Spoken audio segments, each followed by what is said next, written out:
السلام علیکم حکمت الله قلندر مومند نن وایو قلندر مومند په 1930 کې پیدا شوی دی بیا په 2021 کې دا وسنۍ کلو کې وفات شو په 2021 کې د اصل نوم چې وو حبیب رحمان او د پلان نوم چې وو سیف رحمان وو اسلامي کالج کې سبق ویلی دی خو د سیاسي وجوهات له وجې سبق پر مخ نه بوتی خو یې د اسلامي کالج سره کړی ده بیا په زراعت کې ملازمت کړی دی په جی افیس کې ملازم وو بیا په 1961 کې ایم ای په انګریزي کې وکړه لیکچرر شو بیا په 1983 کې ال بی وکړله په 1980 کې په ګومل یونیورسيټي کې لیکچرر شو او بیا تقریبا یو 2-3 کال بعد یعنی په 1902 کال بعد په 1902 کې په لا کالج پرنسپل سو ښکاره اړخ په دې باندې د ټوم ښکاره اړخ د هر شاعر خپل یو اړخ د شاعري د څه تاسو ته وام تاسو ځین کې په ځین کې خامخا دی او در سره نوټوي ښکاره اړخ غزل دی نظم دی د کتابو مجموعه د 57 د شعرو مجموعه د پښتو ډکشنری لیکل ده چې د دریا په نامه نومیږي د مسکیو لپاره ډیره زیاته ضروري ده افسانو مجموعه چې د گجری دي خدای یو خبره په ځین کې ساتي اکثره سټوډنټس ما ته وای ما ورېدلې دي چې دی وای 57 چې دی دا د غنی خان بابا د شاعري مجموعه ده نه د 57 چې دی دا د شعرو مجموعه چې د قلندر مومند دی یعنی د حبیب الرحمن قلندر مومند چې دی د نیک نوم دی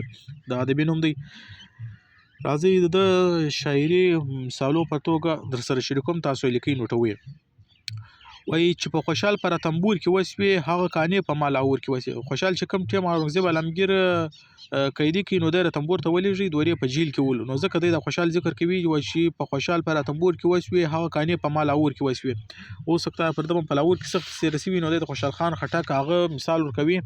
وای چې په خوشحال پر تنبور کې وسوي هغه کانې په مال اور کې وسوي خلک د 2 ورځو فراق کې سوځي زما خو میاسي په داور کې وسوي یو بل شعر دی چې پاک د خپل غزل ذکر کوي وای یا توتی یا اندلیب یم نه پوهیږم یا توتی یا اندلیب یم نه پوهیږم کلندر چې په قفس کې غزل خوان یم بل یو شعر دی وای تاسو کرستا د مینې پریکړه رانبیل شوی تاسو کرستا د مینې پریکړه رانبیل شوی زب می د لارې رفیقانو یادوم پدې کې دی هغه اډوالان ته وایي چې بای په مشکل وخت کې تاسو بل لارې نه پرېږدئ تاسو به تعلقات نه ختم کوئ نو ځکه دی واغو ته دا خبره کوي واغو ته اشاره ده وای تاسو کرستا د مینې پریکړه رانبیل شوی زب می د لارې رفیقانو یادوم بل یو شعر دی وای هغه چې روان دی زړه چاودلې پښې تړاکي هغه چې روان دی زړه چاودلې پښې تړاکي هغه کلندر درته یارانو یادوم نو دی پر کلندر د خپل ژوند هغه خبره کوي په شاعري کې هغه ځای ښکاره کوي چې پر د باندې په ژوند کې ډېرې زیاتې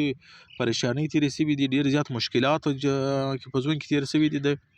نو دی د خپل مشکلاتو د ژوند ذکر په خپل شاعري کې کوي هغه چې روان دی زړه چاودلې پښې تړاکي هغه کلندر درته یارانو یادوم په یو بل شعر کې دی د غیرت ژوند د مړانې د ژوند ذکر کوي وای د مړ ژوندۍ ژوند نه مرګ په غیرت شدی وای د مړ ژوندۍ ژوند نه مرګ په غیرت شدی که د ژوند لپاره مړ شوې زنده‌باد شوې دا خبره کوي وای که کم سړی ژوندۍ وي خو د مړ ژوند تیروي پر بدو بد نسی خلق د نسی ولې چې بای دا کار بد دی پر شو چاته دا نسی ولې چې بای دا کار صحیح دی نو دی وای تر دا مړ ژوند وای تر دا مړ ژوند نه مرګ وای تر دا مړ ژوند نه دی د دې تر ژوند مرګ په غیرت شدی چې چاته وای چې کاغه چې هر ظالم وغه ته دا خبره وکړي چې وای دا کار غلطي نو که څه پر هغه به حق خبره باندې کمړ هم سولې نو دی وای که د مرګ د کده وای دی وای که پر دا خبره ته مړ سولې یعنی د ژوند د لپاره مړ سولې د خپل حقوق د غشتو د لپاره مړ سولې بس زنده باد سولې تل به پاته نو موږ لیدل هم دي داسې کسان چې هغه ډېر زیات مهنت کړی دی لکه باچا خان بابا لکه خان شهید لکه دا رقم خوشحال خان خټک دا هغه کسان دي چې د ظالمانو د جابرانو خلاف جدوجہد کړی ولو ټیک سو د وخت مطابق پښتنو سات نه ور کړی مګر هغه په تاریخ پاتې دي هغه ډېر کسان به موږ لیدلی وي بیخي زیات کسان به موږ لیدلی وي چې هغه د وخت جابرانو د ظالمانو سات ور کړی وو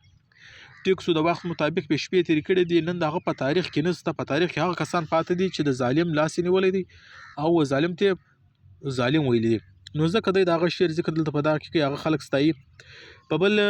شعر کې دی یو د عشقي مجازي شعر دی وای کدي زلفې راخورې په مخ لام کړي کدي زلفې راخورې په مخ لام کړي یې لیلا په ما به سپینه ورځ ما شام کړي بل یو شعر دی وایي ګلستان که زما په وینو تازه کیږي، ګلستان که زما په وینو تازه کیږي، هر ازغی دی زما په زړه کې مات شي. نو دا خبره کوي د قربانۍ پر طریقه د وطن مینه کې د محبت یو شوق په زړه کې لري، نو ځکه دا خبره په شعر کې هم کوي وایي ګلستان که زما په وینو تازه کیږي، هر ازغی دی زما په زړه کې مات شي. نو دا د کلندر مومند یا د اصلي نوم چې وو حبیب الرحمن د شاعري اړخ او د مثالونه موږ داسې په ډیټیل کې وکتل. امید لرم چې تاسو په شاعري سر خلاصوي او د په تعارف باندې مستي سر خلاصوي وي. که نور شعرونه هم تاسو زده وي خپل په نوټس کې سره ایډ کړئ، په کمنټ سیکشن کې ولیکئ او تاسو که هر سوال وي ان شاء الله تاسو په کمنټ سیکشن کې لیکئ چې هغه به زه ایډریس کوم. که په ایمیل کې یو سوال وي، یو کوېشن، یو غوښتنه وي ماته کولی شئ، زه به ستاسو غوښتنه ایډریس کوم. ان شاء الله په نوي ویډیو کې بیا سره ملاویږو. په دعا کې مې یاد ساتئ. الله حافظ.